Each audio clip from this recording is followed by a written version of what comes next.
କହନ୍ଦିଆ block Kaluria ଗ୍ରାମ ପଞ୍ଚାୟତର କେନ୍ଦୁପଡ଼ା ଗ୍ରାମରେ block Congress ସଭାପତି ଡକ୍ଟର ବନମାଳୀ ଦାସ ଅଷ୍ଟପ୍ରହର ନାମଯଜ୍ଞ ସାଂସ୍କୃତିକ କାର୍ଯ୍ୟକ୍ରମରେ ଯୋଗ ଦେଇଥିଲେ।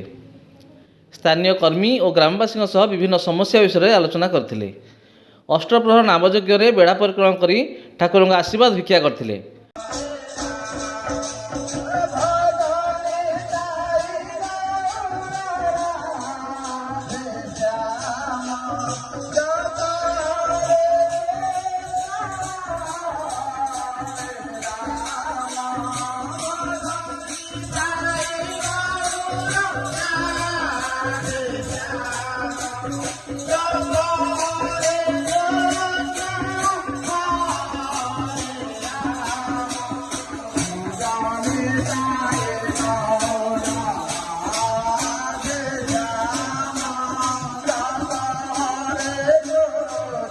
ଢେଙ୍କାନାଳରୁ ସୌମ୍ୟରଞ୍ଜନ ମହାନ୍ତିଙ୍କ ରିପୋର୍ଟ, ନାଗରାଜ ନ୍ୟୁଜ୍।